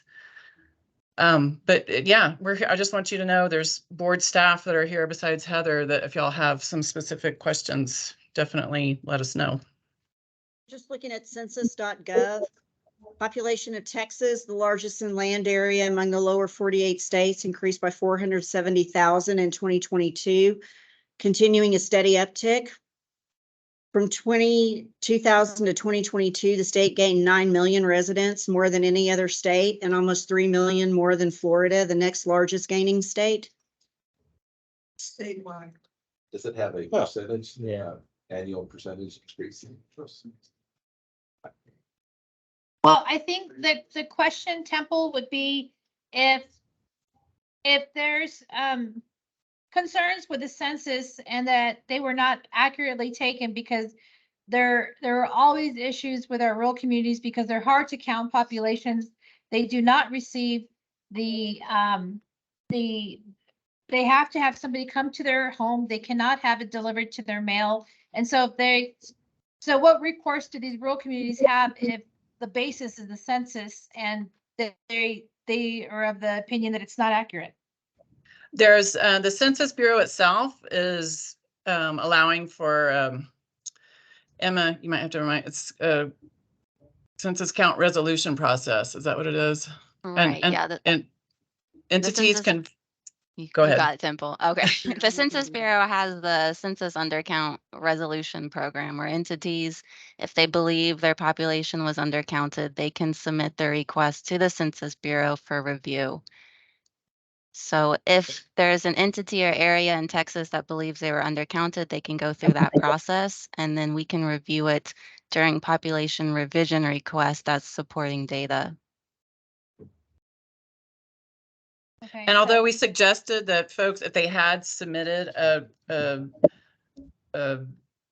revision or submitted a request to the Census Bureau, I mean, even if you haven't done that, definitely you can submit your supporting information that, equivalent to what you would submit to the census. Send it to us, whatever your revision request package is, that's some supporting data that would be useful. I think the key here, though, to meet the suspenses that we have is for each of these WUGs to respond with what they think is more correct data and do that before our next meeting, which will be in late July probably. That's probably the key to success. Yeah, and we're definitely here. I know my understanding is folks met with you, work group or maybe the consultants in May. I mean, please contact us more frequently rather than less so we can answer your questions and help you out and get you all set up for your meeting in July. So if we were to have a July meeting, and we would anticipate that July meeting would be, I'm just trying to think of the schedule. You need to have these surveys completed ASAP. Then you take that data and then you can present it to the group with what you're proposing to submit to Water Development Board as an alternative. Is that how it would work? So June 16th is when the data has to be returned to us. Yeah. Survey data has to be returned to us, from which WUGs have the opportunity to contest or provide supporting evidence as to why they're contested. And just for clarification, it's an internal deadline to you, June 16th, that you all have established. It's not Yes. per Water Development Board. Right. So you're still, there's a potential for you to receive more input than just the one or two that you received. That's right, but we want to make sure that we meet the August 11th deadline. That's why. Understand. Right. Have some buffer to Mhm. go back, How many, nudge people who may not how have. many responses did you get? Two, you said. Two, yeah. Two, So what- obviously, Since May. since May. Out of this list of what? 30. Yeah. That's terrible. so then if we are to, the sponsoring entity is to work with the WSP to get these surveys completed for them. They receive them June 16th, then you take that data. If we haven't meet, do we need to meet in July then to have that approved? It has to be approved. Has to be approved. So we can take it to Heather and the folks at the board. There August 11th. June 16th is 8 days. You may want to consider, Yeah, that's not long. when you re-notify people, you may want to consider adding a few days, We could. maybe a week or two. Okay, yeah, we can do that, but we really need to. I just know get the it's results. crunching you. Yeah, I understand, but we need to try to motivate these WUGs to respond. And if only 2 out of 30 have responded and you've got bad data, I suggest you respond. You know, and hopefully you're listening. So then if you all, so at this point, if there's no action to be taken, that was what the anticipation was. I think we can just not vote on this agenda item. Agreed. And then you all can move forward on establishing a date of when to approve. And contingent on, we have to, no matter what, you have to approve it either with the data that's going to be provided by the survey or with what's being presented today. Those are the only two options you have. And so if we were to look at, and then we would think that later in or earlier in July, what are we looking at WSP in terms of a potential? Well, once you have the data developed, it's Right. whether one set of data or another set of data is going to get approved by this group. but it needs to be approved also by the board and by the census. It's not just this So- group because How many days do you need between August June 11th and backtrack? What do you need? I don't know how the approval process of like, hey, this is our new data. Is this correct? Would you approve it or not? I don't know how long that would take. How much time do you think? I There think- needs a week or two? Katie just needs me trying to get Katie. Emma, do you know how much time Katie needs to review? Emma, would you want to answer and how much time you think Katie would need to review the proposed alternative? I think it's pretty hard to say. It depends on the supporting data and the revisions that are being requested. I think I would say the more complete your package of supporting information and justification for your revision requests, the quicker our turnaround could be. And understanding, you know, there's also 15 other regions that are probably bumping up against the date in the same boat y'all are. But we'll absolutely do everything we can to turn it around as quickly as we can. But in terms of the process, so the way I'm envisioning this is that the group meets in July and let's just say that based on the survey, these are the new numbers. They vote on those numbers and they approve them to submit to Water Development Board, then their part is done. It's a matter of whether then you have that information and if you approve that, then WSP will have met the deadline for August 11th. But if you don't approve it, then we have to regroup and approve the original numbers provided. No, what you're being asked to submit to us by August 11th is any request to revise the draft projections that we've provided you. And that revision request needs to include accompanying supporting data with the criteria. That's all in our contract guidance of the types of information you would need. We will review that. We'll communicate with the group and before going to our board.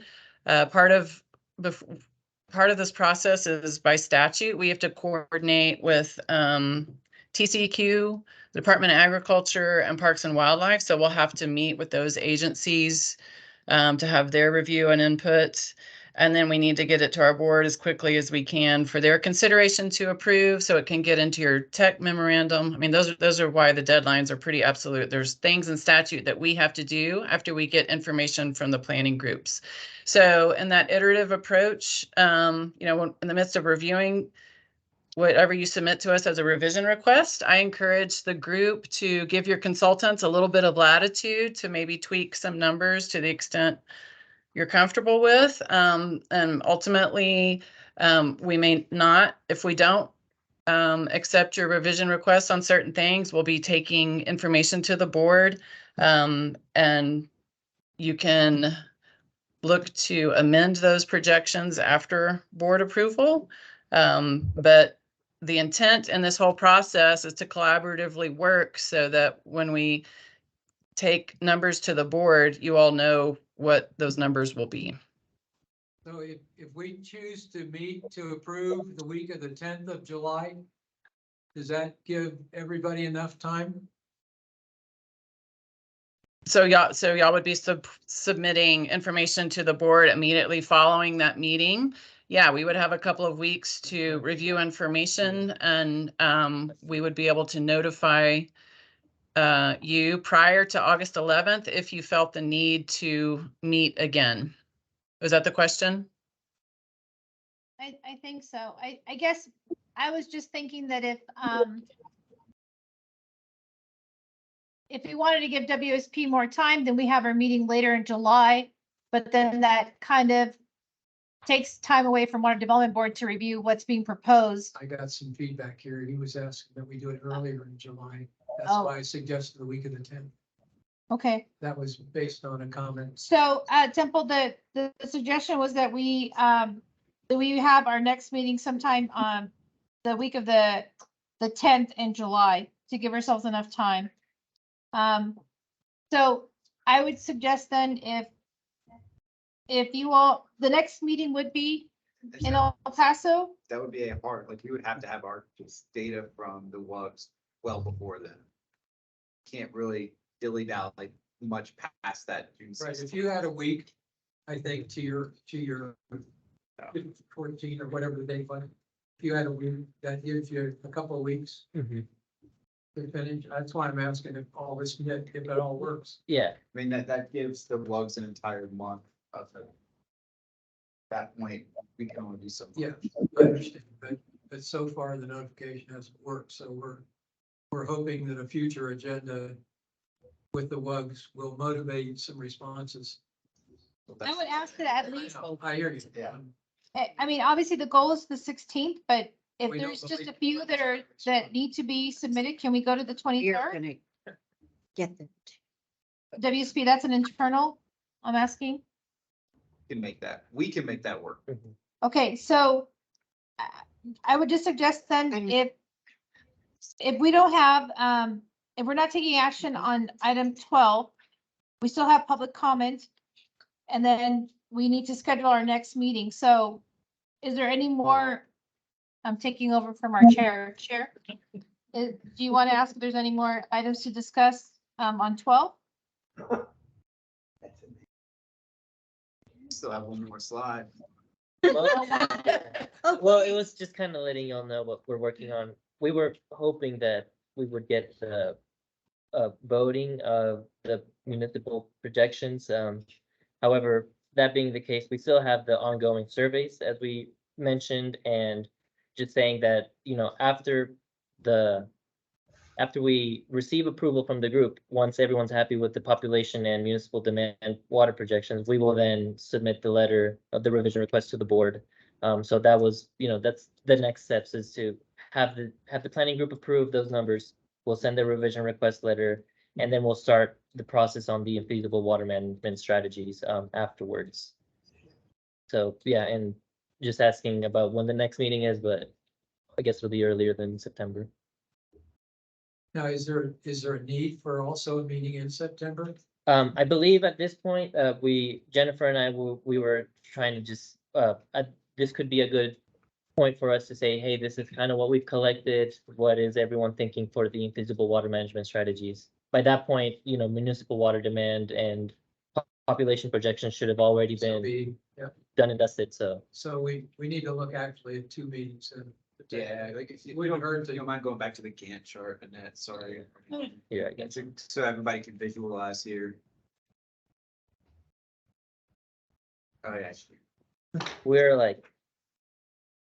We're wrapping up 2A and 2B. So tasks, God, even I can't see it. David Squinton, he's the pilot. It's in front of you. Yeah, I got it. So I mean, we're looking at. We're already moving into water availability, existing supplies, the infeasibility stuff. I mean, there is definitely a reason to continue on our typical quarterly cadence.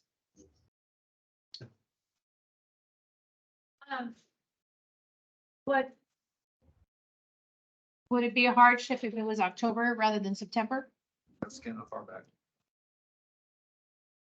We're here for y'all, not the other way around. So it doesn't have to be September. Right. No, it was open-ended. Yeah, it was open-ended. Okay. The key one is the July one. Right, because we were hoping, yeah. That's it. That's it. Give people time, yeah. I'm sorry to take the problem there. I'm concerned, I'm concerned that we have really, we're in a corner. And we're not gonna be able to get the information and support that we need to refute the numbers that are in this report You're talking. from TEC. Well, you're also not Well, eventually gonna be able to get Even work if, responses look, either. even if the WUGs step up, one of the things that was brought up was whether county and city officials have requested a recount process under the census. And I don't know that anyone even No has. one's gonna do They don't that. And how long does that, how long does it Process. to get something done like It's a that? process that nobody's going to It's undertake. probably a year or That two. is, that's an insane thing to ask. Here's an interesting thing. I was just reading this article about most of the state's largest counties got most of their increases in migration, but the notable exception, El Paso County, there was a net decrease in migration, but there was a net increase thanks to the number of births. So going to the registrar and asking for the number of births. Sounds like that would also be, in addition to the meters, your local registrar would have information on the number of births. Let me tell you, So- bottom line, what happened in El Paso in the last 3 years. When COVID hit, people went other places in Texas for jobs. The jobs dried up in El Paso and they went to Austin, San Antonio, Houston for their jobs, but they came back, they're coming back. And that's what's fueling the growth that we're seeing today. The housing growth is phenomenal right now in all parts of town. So this is just an astounding set of numbers that I just can't get a handle on. And it's gonna hurt our ability to issue bonds for Scott's water utilities or any of the municipal needs that we have in El Paso County.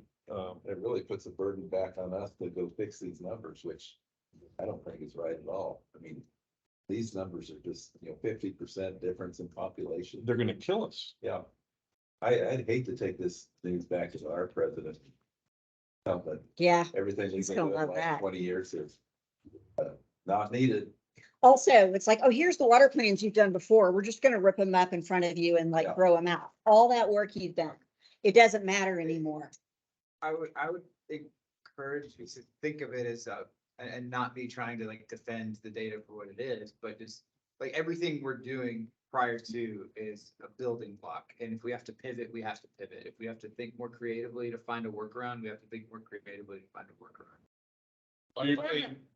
Punt on this one and wait for the next. No, what I'm hearing is with workarounds, ultimately, I don't think we should be satisfied till the numbers are what we believe in. And yes, we'll try to do this, give this meter report and this. But, I mean, it needs to be something we could work with and And with all due respect, I'm looking at consultants and water development board people that are considerably younger and have been on considerably fewer water plans than a lot of us here. And, you know, we take this very seriously and we want it to be right. So walking in here with numbers that are so obviously wrong, it's an affront. Chair, I think Mr. Martinez wanted to add to that conversation. Omar?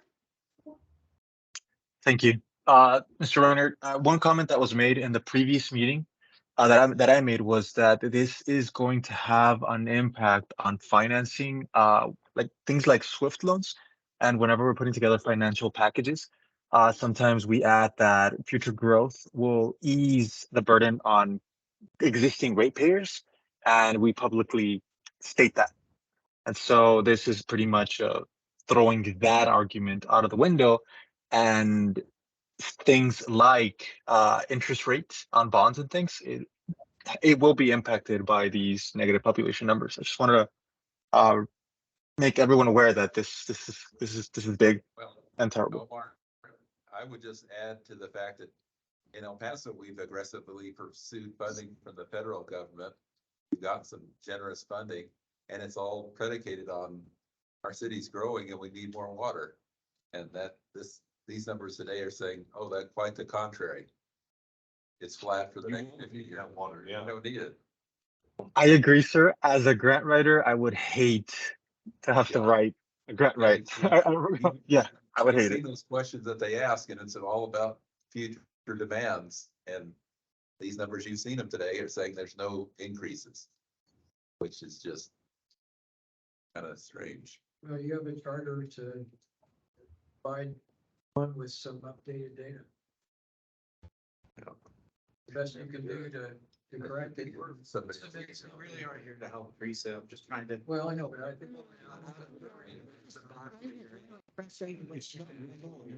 Numbers from TDC that we have no idea how they were generated. So, And it's an anomaly census. Everybody recognizes that. I'm hoping that we can come together with the board and try to find an outside the box solution, even if it's just for this one cycle. And I don't know if we can, I don't know if we can't. I'm just trying to think. Well, with what I'm hearing you Beyond. say, it seems like it needs to be addressed at a statewide level, because I can't imagine we're the only region. Well, you're saying it's across the board. Oh, yeah. And I think they're gonna have to slip their schedules and say, oh, we're gonna punt, we're gonna get you some better numbers across the state, because I don't know how the state can live with these numbers. I mean, they go tell in the state water plan, they put this thing, and here's all of our demands, and nope. What we said 2021 is incorrect. I will reach out to Panhandle Snag, because I would assume that they're possibly in the same situation. Just to give you all more information in terms of how they dealt with it, if at all. And Region F, when you go to their meeting next month. Yeah, Heather's already. Well, sitting Heather here can in the answer same to that. boat. My bosses are on the call and they're listening, and I don't know what we can do, but if I learn more, I will let know. So then, with that being said, we could, if there's not any more to discuss, Chair, like I mentioned, if you wanted to complete that agenda item, we could go into public comment and then go on to setting the date for the next meeting. Obviously, I just came in here, not sure where all the list has been, 30 folks on the list or whatnot. Water user groups. Water user groups, they're like. Utilities. Yeah. And water districts, underground water. Okay, yeah, I mean, obviously, the cities have their population and their projected growth for history, and there's a line and slope. But there's sort of data on population and El Paso Water That were sent to. on their demand. I mean, they've got their, every city's got their historical data on how they've been growing. And the usage on municipalities, on months, or, so I don't. I'd even go back and say the last 20 years. That's what I The demonstrated That would population. be- That's what I would like to have the Just conversation with the board. 20 years past, we were this size. 1.2% growth per year, 12% per decade. Follow a trend like that, this gets us somewhere in the ballpark that we could use. Yeah. That to me seems. Can we just put a number into this, into our report without the support? Folks, just to make sure those that are virtually have an opportunity to hear what's going on, because right now it's just sounding muffled. Using more historical data. Chair, well, go ahead. I was just gonna say, since we have Water Development Board folks here, what exact kind of supporting documentation are you looking for? Emma, are you still on? That's all in our Exhibit C guidance. It's spelled out pretty specifically, some example materials that could be utilized. You've mentioned some things, that'd be great if you had county data supporting some of the cohort factors that are used in these demographic models. I think your consultants, WSP met with our folks, so they can guide you through exactly what needs to be submitted when they're talking to these water user groups in your region. I'm hopeful their survey probably called some of that out, so folks know what material they could submit. Temple. And Chairman Omar has another, would like to say something also? Sorry to bug you all again. So with the state allocating more than 2 billion in flood and water supply from the surplus, I think now's a great time to have a conversation with our elected officials about this new approach that these results that Texas Water Development Board brought to us, because I mean, it's going to be real difficult for us to outcompete areas that are growing very rapidly. Not so much the rural areas. Rural areas will have their own set aside pretty much, but I think El Paso Water will have a harder time justifying their requests compared to others because of the limited population. That was it. Thank you. Okay, so that would include, Omar, count that as public comments. We have a sense of the group of maybe through a motion, whether we accept, question, or reject these numbers, or is that out of line? I just wonder if it's necessary at this time to do that, because you're gonna come up with an alternative, but if you all wanted to put it on record that you reject the numbers presented, that would be. Make the motion. See if you get a second. No, yeah, and just whatever you think's appropriate to document the issue. I mean, why not have it on the record? I move to reject these numbers. I would like to make a motion that the, We already had a motion. Resubmit the motion. I move to reject. I'll second that. Any discussion? Now, these are the red numbers, the numbers that are provided by TDC. the TDC. Didn't it used to be the state data center? Yeah, it is. It's the state data center. Same thing. Uh-huh. We need to include that in the motion, the numbers that. From the TDC, not anything about WPS. No. No, to absolve Can our consultants of liability. Well, it's appropriate. But yeah, I move to reject the proposed population projection numbers. That TDC provided. Yes. That's the motion. I second that motion. Any discussion? I have something to say. Teresa, can you amend your motion to include that we engage our elected officials to make them aware of this concern, a direct engagement?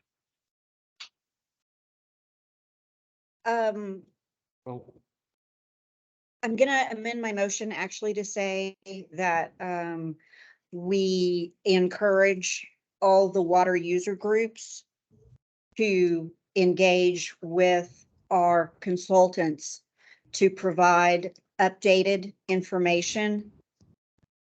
So we will have accurate population data and active meter connection data for our next meeting.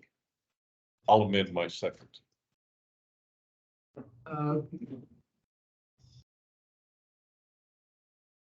Any discussion? All in favor? Aye, Aye. Those opposed? unanimous. Unanimous. Oh, Motion passes. Whoa. We've So checked we the work on numbers consensus. for the record. It's stated. Now, hopefully that'll help some. We'll see. On the record, you know. Be nice You're if a right. few other You need to put it regions, on the record. be nice if a few other regions to do the same thing. And I think the important thing is for those of us in this room to get with, our own folks Yeah. and encourage them. Well, you said you were gonna do some of that. I'm gonna Yeah. try to, can we get a survey? Yeah, so the surveys are kind of custom made for each one, but if you let me know what works, you can interact. I can forward you the same survey that we sent them. And, yeah, Everybody but the two that responded, right, yeah. right? Then we can wait. And for we'll it give to those be rating stars. Yeah. Okay, and then, in terms of the meeting date, so we're looking at the week of the 10th of July. It would be at the Council of Governments office. Is there a date that you all prefer? I can't meet until, that Thursday. I'll be out of town, the tenth of Monday. That's the correct? 13th. That's the 13th. 13th, how are we looking Yeah, at July so the 13th? 13th is okay with me. July 13th, and we'll have it, we will have it fixed by then, but we do have we've got the microphones coming off the ceilings, we've got the 2 monitors, so everybody who's participating virtually will be able to be engaged. But we'll make that option hybrid as well, And where are we gonna meet? at the, Council of Government, 8037 Lockheed, 8037? 8037, yes, sir. Okay, so we're doing July 13th, is there a time, what time do we want to say, 1 again, or 1 o'clock? Okay. Mountain. Perfect. Mountain time, yes, sir. 1 PM Mountain time.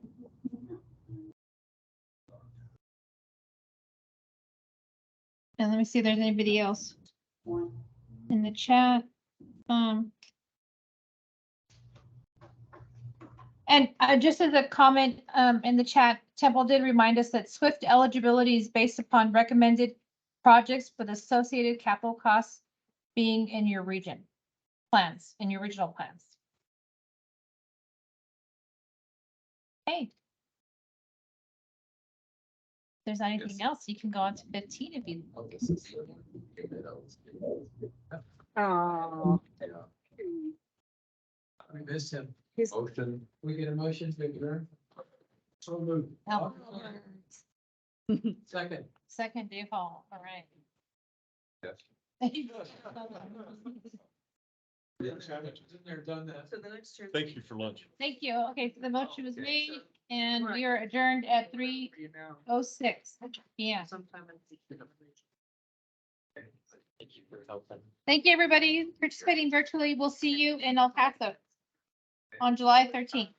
How many other regional meetings have taken place with these new numbers? Just Have it? one. The one in March. How many other regional meetings have taken place with these? In other regions? Yeah. Region. I presented this on J or for J In April. back in, early April. And they have. That's Same Exactly, exactly. Okay. Everybody. Have you heard about any of the other regions and how they have Just responded? Region F today from Heather saying that it's the same. It just seems like, 16 regions, and now we know of 3. regions that reject the numbers. So it looks like the state has a huge problem with their whole. David, she said And at J least 5 regions. There are 16. Yeah. Yeah, at least 5 of the regions. We're just gonna have to dump our brains then. If, Like we are. Well, just to remind us of the things that you will be doing. Yes. Well, that's a voice. That's all we needed. is a Yeah. voice. 5 out of 16 is a third. Yeah. Thank you all. Generally. Yeah. Omar did remind me that he had raised this issue in March and Nice to we meet you. didn't. Yes. Make much of it. Yeah. It's nice to meet you. And then nice- Here. Here, you couldn't hear what? When I was in March, when that meeting in March. Yeah, that was hard. So, Yeah. hi, Dave. Oh, I thought you were taking off out the back door. I thought you were making a hasty getaway. There's this thing It that, doesn't go to. there's three things old men can't ever forget. The first one is never pass up an opportunity to use a bathroom. Oh, that, we know that. from Actually, day I do one. that I too. won't tell you what the other two are. TMI. Right. So funny. All these guys.